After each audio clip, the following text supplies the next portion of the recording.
Hey, what's up, everybody? Welcome to another edition of Purpose for Forever.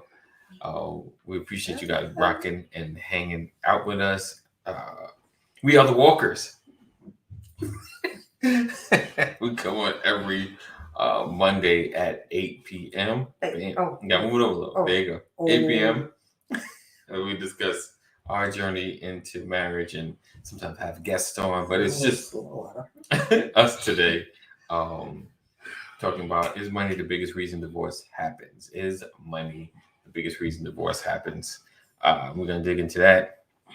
Make sure you comment, you share.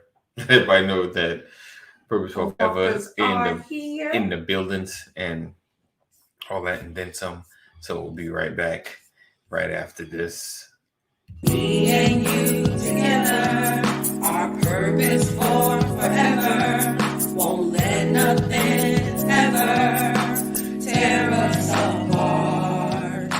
Me and you together, our purpose for forever. Won't let nothing ever tear us apart.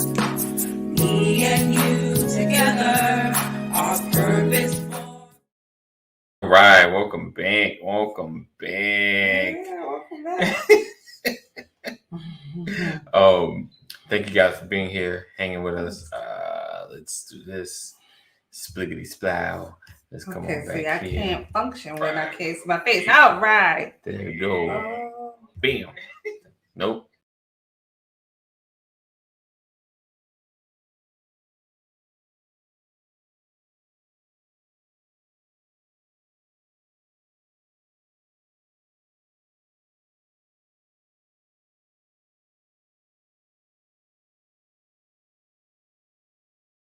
Bam. All right. Woo. All right. The walkers are back.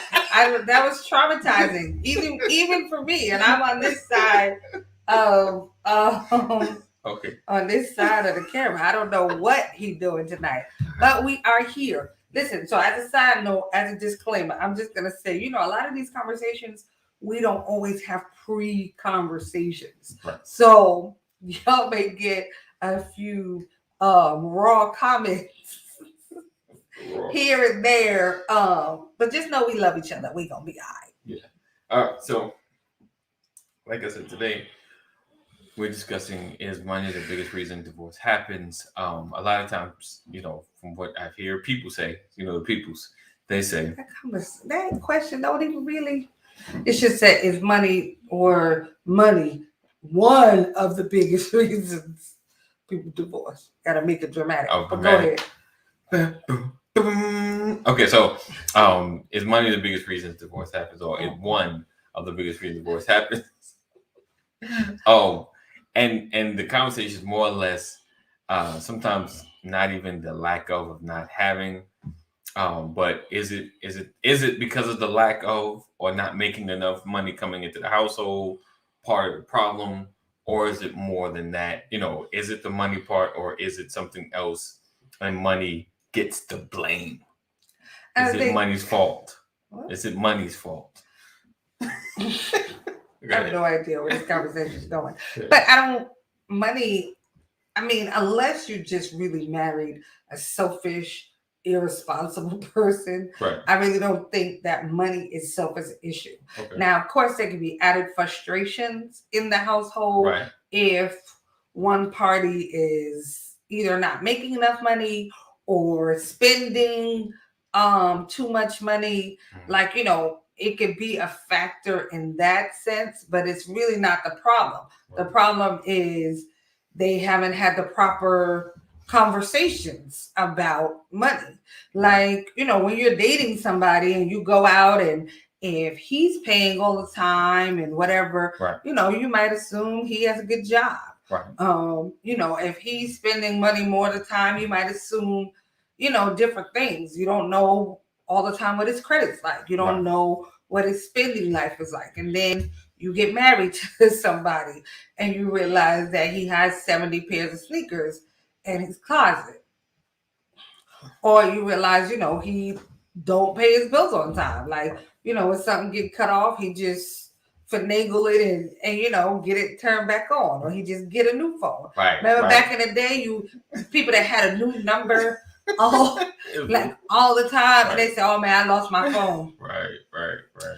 So I think the problem is people don't communicate effectively when it comes to money. Right. I know from a woman's standpoint, sometimes it could be like a little taboo to have the conversation. Right. Because, if you start asking a guy about his money, then it's like, oh, she's a gold digger. Right. All she wants, is my money. So sometimes, those conversations can get delayed or get pushed. But then what happens is you got a red notice, or a bill could get cut off, or, a bunch of different things that happen. And then it's like, so you always wait until you get a disconnection notice before you pay your light bill? Yeah, that's when it's time to pay. Right, but what if I'm the person that when I get the bill in hand, I pay it? Right. And now I married a person that he don't pay the bill until he got this is going to be disconnected on Friday if you don't pay it. Right. You messed it up. You messed up my system. I'm messing up your system, but that can bring a lot of frustration in the house. So it's not really the money that's an issue. Right. It's just the ineffective communication surrounding the money and how we spend it and how we budget, and those type of things. Somebody that's been a bachelor and may get married late in life, he's just spending what he want to spend it. Maybe every Friday he go out with his boys, spend $200-$300. And he good. Now he married, and he still want to go out with his boys and spend $200-$300. We pop bottles every Friday, Saturday. Right. But when you're married, that does not translate well into the budget of a household. Right. Or maybe on the flip side, maybe it's the woman that she got so many pairs of shoes, she'll never even wear them all. Right. And she's used to going out and getting her some fresh red bottoms, every 3 to 6 months. So, is it the habits, or is us not discussing the habits? Because we might make enough that I can continue some of the habits I do, and you can continue some of the habits you do. Right, some of them. Right. But when you're merging a life, when you're merging lives and households and building a family, money is a big foundation there. Like, it's something that has to be talked about. But a lot of times we don't talk about it until something happens. Right. Or until we get the credit card receipt. Yeah. And every month the credit card has ran up $7,000. Right. And then now we're arguing, and although we're arguing about it, we're not really arguing about money. Right. We're arguing about the fact that we didn't have a clear understanding. There was no expectations discussed. There was no budget put into place.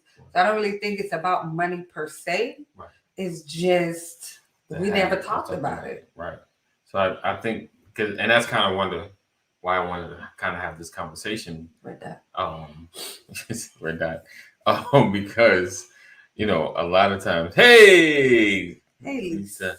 I don't know why. I look at the spelling, and then so I always say Lisa. And then 2 years, I think we did it 2 years. And I'm like, Lisa. 2 years. 2 years. Gotta add the A. Until she finally told it. Like, I have to be honest. When we first got married, we didn't discuss any of that. Like, when we got married, we didn't live together prior to getting married either. Right. I had an apartment. He still lived at home. Right. We got married and moved into one domicile. Right. I had no idea that he had never paid any bills in his life. Right. I didn't put 2 and 2 together. I know you're saying, how did you figure that out? I didn't think about it. Right. I don't even think there was cell phones back then. No. But like, he had a car, he had car insurance. I'm thinking, I paid for my people. I'm thinking somewhere. I had paid a whole year. See what I'm saying? Whereas I had an apartment, so I paid rent. I had utilities that I had to pay, but we never talked about it. And then we moved in together. And it was hard for me in the beginning to understand why he couldn't eat out every day. Oh, like going to work or, get something for breakfast and then get something for lunch. Because that money adds up. But we didn't know to have that conversation. And then, so we talked about habits and bill paying, right? So me, boom, it says we want $100. I go and give them the $100. Okay, boom, another bill. We want this. Not just pay stuff now. It's like, but what about the money for this other stuff? What you need to call them and say, can you hold off until next? Calling, making deals, having conversations. That's what he's trying to say. Me is like, You said the thing said they won't buy tomorrow. I went ahead and took care of it. They said they might come get us or something. So it was right, and then he don't have money to put gas in the car because I don't get it. But they wanted their money right now. He had no sense of budgeting. So it's like not understanding, how to not only just budget, but how to properly, pay your bills, or like if you're behind, or what to do, like make the phone calls. That was my thing. Make a call somebody, call them, talk to them. They're nice sometimes. They'll work with you. If you can't, they'll work with you. Because me, I feel like, oh my goodness, let your bill. They said it's due tomorrow. I didn't know you can call and say, hey, can I put something on? Yeah, make sure you pay this and this next month. And it was learning these things and having these conversations. But a lot of times, when you get married, I don't even know. Like maybe they talk about it in counseling because we had very little. We had one session, and you could just imagine, in one session of anything, 90s, one session, how much can you really cover? Right. So we didn't cover any of this, and. I have to be honest, like I was raised in a house where my mother took care of all the finances. My mother did most of the working. My mother paid all the bills. So in my mind, it was kind of normal for that to happen. Right. But at the same time, I didn't know enough to know that I wanted something to be different. Right. I just didn't realize we came from two different worlds. Right. I understood responsibility, I guess, a little bit better, for the lack of a better term. And I knew like it was just me. I didn't have I couldn't pick up the phone and say, Mom, I need $200 because we done messed up. I didn't have those options. Right. So it was like this was gonna live or die with me. Right. Like you said, we came from two different places, two different households. And a lot of what we talk about on this broadcast is really having those starting point conversations. Right. It's cool because I know you're dating. It's like I want to make sure that I'm not dealing with somebody crazy. I'm trying to make sure at least you're level-headed. But then it's taking it deeper. And taking your time. Yeah. What are your habits like? How do you look at money? What's your goal? What are you trying to do? And listen, then you're coming together. There may be some kind of like non-negotiables, or where say I do a sport, not even like golf, but I like to, I don't know, play something or do something. You don't have to pay the premium. Okay, you can keep doing it, but why don't you go here, which is a little more cost effective? Compromise. I know compromise. I know you used to, and maybe it's golf, going to the super grand course every Saturday that costs the grip every Saturday. Go here to the local spot where it's not as much. Trying to find ways to continuously have something that I may enjoy, but doesn't kill the budget. That stuff, as well as understanding, having a conversation of how you pay bills and things like that. Like I said, I see it, it's due, I'm paying it all. I figure out the $5 I got left, how to get through to my paycheck. Whereas, hers was like, call them, figure it out, let's make some arrangements, and then pay what we can and do what we can do. The limits, the time limits, when late happens, oh no, this one you can't ignore. This is the time you gotta pay because they cutting it off tomorrow. So it's understanding, the cycle. But I think the main thing is just having those conversations. Like we're saying, I wanted to say money, but it's really not the money, because you get married, and let's just say you both making great incomes. It's somewhat easier if everybody's good, but then life happens. Somebody loses a job, a pay cut happens. You have a kid. Your hours get cut back. Now it's like, I don't have the same thing coming in every week. We got to figure out how we're going to make this thing work. And like she started off saying, some folks are in that selfish space. Like, I ain't giving nothing up. I'm getting the same latest stuff I get every single week that costs $300. And if that's like, it's not possible. We can't do that no more. At least not this season. But outside of that, it's just having the conversation. If we're both going along and assuming the other one is gonna cut back, I'm still getting my lunch, still getting my breakfast. Right. Every single day. And then I'm getting my special latte on the way home. It's and I'm like, well, I guess she gonna cut back some stuff. And she's like, I guess he gonna cut back some stuff. We gotta have, I think it's just all about having the conversation, and things of that nature. Right. In the beginning, obviously we made a whole lot of mistakes. We learned by failure. Like we failed first. Right. Not even first. We failed several times. There were several things we didn't know. And let's be honest, when you go into marriage, there is a lot that you don't know, even if you've been married previously, because everyone is different. Right.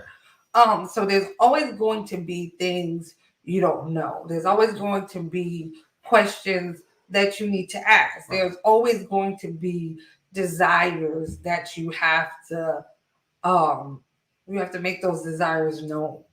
That is like the biggest responsibility of being married, is being able to ask, tell, and listen. Right. You got to be able to ask when you don't know. You have to be able to tell people what you want, and then you have to be able to listen to those responses. Right. And then when you've done all three of those, then it's kind of like act. Then you have to act on, what you've heard. And I know that seems like ridiculous, but 9 times out of 10, if we took those steps, things would make a whole lot of sense. Right. Like, it really does become we. Right. Like, I listen, and here's the thing. What works in my house may not work in your house. I marry people that, it works for them to have separate accounts. Right. And by all means, if that works in your marriage, then let it work for you. Don't let anybody tell you that's the wrong way to be. Like, don't let nobody tell you, he's hiding stuff. Right. Or, those types of things. Don't let people get in the mix of what works. Right. And that's a big part too, figuring out what works in your household. Because let's be honest, we're all inundated with so much quote unquote information. Right. And so much, there's memes and there's videos and there's TikToks and there's YouTubes. I mean, that you could probably see about almost any and every topic in the world. Right. People tell you how to live, how not to live, what to eat, what not to eat, how to talk, how not to talk, what to wear, what not. I mean, there's always somebody telling you something, somebody trying to tell you what fits your life. You really have to figure out what fits you and your spouse, what fits and works in your house. Yeah. And then you perfect those things. Yeah. So where this works perfectly for us. It doesn't matter what goes on the outside. This is what works. But it all leads back to communication. Yeah. That's why I said, like, money, one of the biggest reasons. No, I think people just don't communicate. Right. And as simple as that sounds, communication will destroy anything. And communication is not always just talking. Right. Communication, a lot of times, is listening, being able to hear what somebody's saying. Right. Because if all you do is talk and you don't listen, we still are getting nowhere. Yep. So if you can't, you need to, talking about money is great, but you need to listen listen to how I feel about it or what I think we should do, or, I think it has to be twofold. Right. Definitely. And excuse me. And like she said, really, she said about, knowing what works for your household. Um, there are things that work in someone household that might not work in yours. Some households the man controls the bills and the money and things of that nature. In our household, she kind of manages all that, and it works. Bring it to mind. It works. But you gotta, just be aware of what's going on, but we talk about it. Right. So let's just be clear. Yes, yeah. I quote unquote handle the finances or whatever of our household, but we sit down and we budget together. We talk together. Yes. And we talk about it. So it's not just like, oh, I'm the woman, give me the money. Like, we talk about it. And as well as I expect him to stick to the spending, I have to do the same. Right. He has to hold me accountable. It's like, babe, you said, whatever. Why did you spend an extra $100 or whatever it is? Like, you have to be allowed to have those conversations. Right. Hey, honey, you said we were sticking to spending whatever amount a month, and you went over budget. Yeah, definitely. You have to like I said, it's the communication, having the conversations. And like I said, she manages well. And like I said, we go through the budget, we go through what we're bringing in, what we need to bring in, how much more we need to bring in, where we at, and awesome. what's the shortfall, things of that nature, in order to, achieve the right now goals and then to work towards the further goals and things of that. But it's all about what you can set up for your own household, what makes your household tick, what makes it work. Everybody's comfortable and we're flowing. Don't ever allow someone else's household to dictate what happens in your household. Right. So how do you decide who pays the bill, who manages the money? How is that decision made? I mean, I think it's, to me, whoever's the most effective. Who's more aware of taking care of bills, who's more aware, who's great with scheduling. Like, so some of the characteristics, like someone that has a scheduled mindset, that's constantly that checks money, checks bills, and makes deals, that knows how, like, okay, we can either push this off, oh no, we need to pay, that kind of has that mindset of knowing how to manage, So if you guys both manage, whoever you feel may manage better, or, because honestly, one may be like, you know what, if you want to take it, you can take it. They may not want to do it. Like, if they're single, of course, you by yourself, you got to do it. It's only you. But the other person is like, man, if you don't mind, like, yeah, I'll take it. But you just got to have the conversation, and this is a big one too. When you're watching this on replay, I know we got a lot of people watching, but this is a big one here.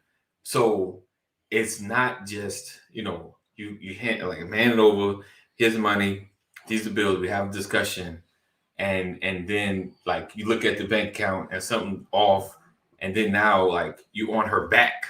You need to be like, it seems like we off something. Did I pay something wrong? Like you come as a partnership, not as you did something wrong. Yes, I'm just saying, like, this, having those real conversations, going through the accounts, like, what's this XB side 9, because sometimes on the account you're looking like, what did you pay $69 for?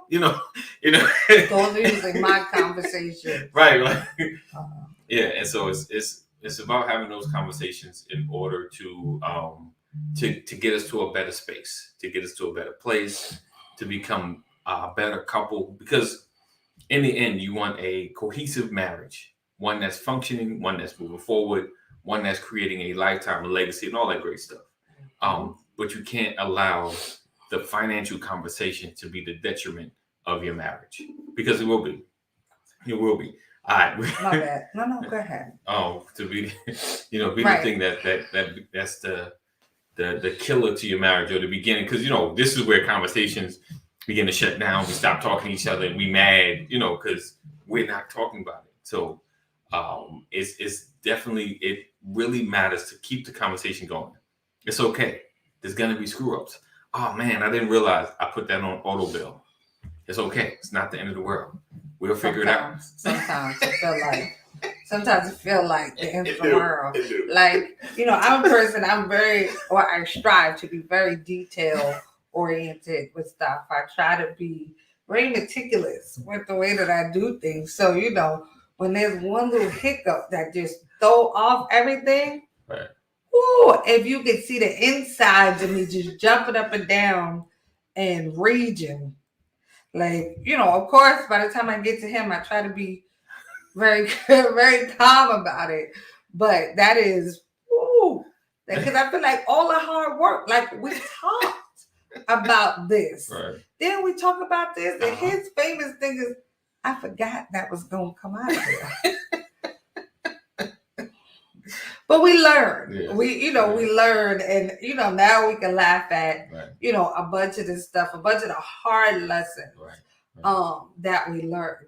But the thing about being married is it's supposed to be a lifetime. Right. You're gonna spend the years, having different issues come up. Right. You deal with it, go away, then maybe 5 years later, that issue roll right back around.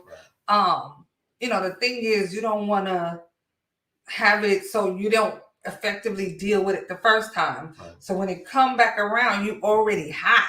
Right. Now you coming in hot because you never really dealt with it the first time. Right. You don't want to have stuff lingering and standing in the corner. And then you got elephants in the room, not even just one. Right. This is the elephant, that's the elephant. And y'all navigate your relationship, shimmying around, right. Trying to get past stuff. Because we did that. Yeah. We did that. Everything. By the time we divorced, everything was an issue. Yeah. The money was an issue. That it was too hot. That was an issue. He turned on the air in the summertime. It's too cold. Right. That was the issue. He tell a boy to sit down. Why the boy got to sit down? Like your relationship can really get that nitpicky because we don't communicate well about little things. Yeah. The reality is money's gonna come, money's gonna go. You gotta spend it. Right. You might save a little and then spend some more. Right. So you just have to communicate effectively and not be afraid to talk about it. Right. Like it's money's almost like in the same category with sex. Like, they don't want to talk about it. Like you don't want to tell them, babe, I don't like when you do that. Right. You just try to lay there and get through it. So you don't want to put money in the same box. Roll with it. But yeah, right. You said what? I didn't think you were going to say that. But I didn't say anything bad. No, I get it though. I'm just saying money, sex, people don't want to talk about. That's true. That is relatives. You don't want to say, "Mom, honey, your mom is trifling," right. Or "I really don't like your dad. He's right. rude." Right. Like those kinds of things, really can have a bearing on a marriage, right. and then it starts to implode from the inside out. Right. So don't let money be one of those things. Don't be afraid to talk about it. Don't be afraid to bring it up. And if you try one thing, you try handling the bills, it didn't work. Fine. Right. You try having him handle the bills, it don't work. Then y'all might need to do it together. Right. Get together every month and budget and decide this is what we're gonna have, right. This we're gonna have. Maybe you won't agree on a joint account. Maybe you feel like we both need to have separate accounts and then have one joint account. Right. We put all the bill money. I mean, there's so many different ways that you can make it work. There's so many different things that you can try. Like, don't give up figuring out what works and what makes everybody comfortable. Right. But, be willing to talk about it. Be willing to explore the different possibilities. I know in your house, your daddy handled the money and he gave your mama grocery money and that's what she spent. Right. Well, this is not your house. Right. We not your daddy and your mama. Right. We don't have to do things that way. Yeah. It might be hard to say that, especially in the beginning. Yeah. You might feel like it's hard to say, but listen, if this is going to be your forever, mm-hmm. you have to be willing to speak up. Yeah, definitely. So yeah, this is, all in all, it's just about having the conversation, understanding your habits, understanding who you're married to, and having those conversations. I ain't your man. So, listen, we appreciate you guys rocking and hanging with us. We appreciate you guys listening and being right off at 30 minutes exactly. What am I in a timeout? Yeah. See, it's stuff like this that messes up. You're just gonna cut me off and decide that I'm done. You done? Are you done? I'm done now.